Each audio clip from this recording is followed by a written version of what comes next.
Hey everybody, welcome back into Occupy Democrats, and it's Sunday in America, which means we all know there's one place the false prophet Donald Trump isn't, and that would be church.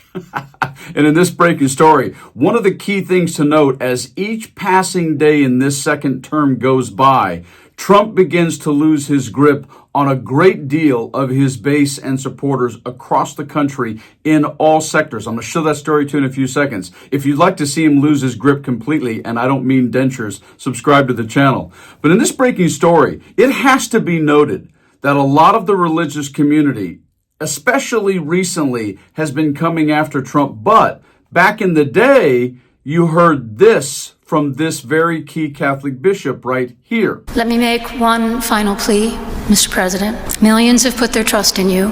And as you told the nation yesterday, you have felt the providential hand of a loving God. And then a very outspoken pastor in Texas, James Tallarico, sitting with Pete Hegseth before he was Secretary of Defense or Secretary of the Department of War, whatever. And notice this here. You have made a lot of money personally, and you've enriched a lot of corporations with advertising by getting on here and spewing lies and conspiracy theories to folks who trust you. And so what I'm asking you to do is to tell your voters right now that Donald Trump lost the election in 2020. At least you've resolved the lie that is Democrats are now for voter ID. It's not your show, sir, but at least you resolved the idea that Democrats are not for voter ID. In 2020?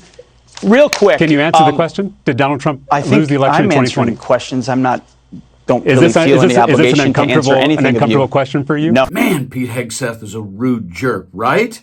But the bishop continues. In the name of our God, I ask you to have mercy upon the people in our country who are scared now. There are gay, lesbian, and transgender children in Democratic, Republican, and independent families, some who fear for their lives. Our God teaches us that we are to be merciful to the stranger, for we were all once strangers in this land.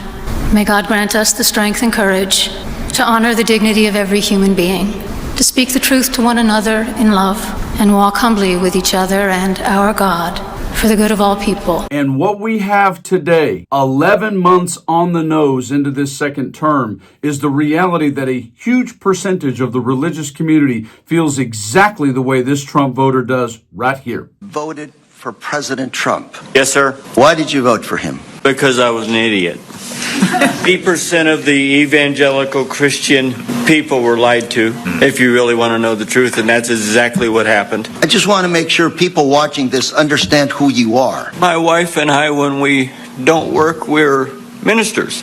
We help the needy. That's what we do. And what has that led to? Actual facts of declining support for the guy who holds a Bible upside down when he's doing a photo op.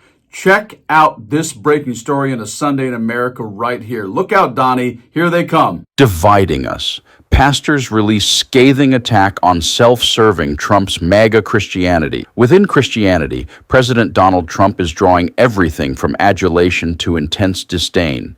The adulation is mostly coming from a specific demographic, far-right white evangelicals. Among fundamentalist white evangelicals, Trump's approval in recent months has ranged from 78% Pew Research Center to 83% Public Opinion Strategies. But not all Christians are associated with the evangelical religious right. Pew Research found that Trump's support among non-evangelical white Christians is 51%. Among Catholics, Pew found only 42% support for Trump, and Trump's support among black Protestants, according to Pew, was a mere 10%. In an op-ed published by The Guardian on December 21st, two mainline Protestant ministers, the Revs Doug Pagitt and Lori Walk, offer a scathing critique of Trump's second presidency and MAGA Christianity. MAGA Christianity represents a self-serving, commercialized version of the Christian faith, putting power over service and empathy, and it is everywhere in our federal government, Pagitt and Walker explain. In February, Trump announced a task force led by U.S. Attorney General Pam Bondi with the goal of rooting out anti-Christian bias. In September, Trump announced his plans to protect prayer in schools. Later that month, he issued a memorandum identifying anti-Christianity as a potential driver of terrorism. The reverends continue. These are not just one-off incidents.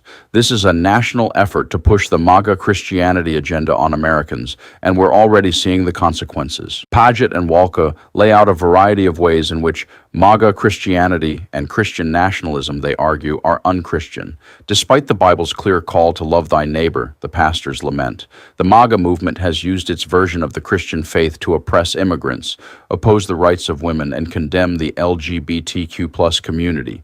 At the same time, we've seen shootings at places of worship and arrests of faith leaders at peaceful protests.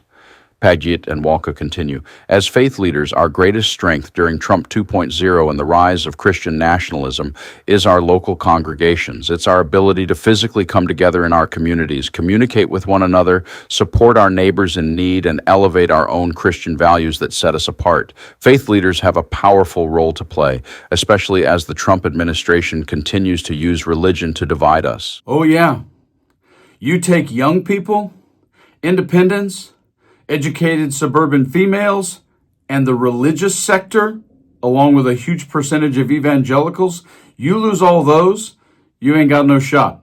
And that's exactly what Donald Trump is facing. And let's be honest, it is his behavior, actions, and personal choices that lead someone to walk away based on religion. You guys like and share the video and stay frosty.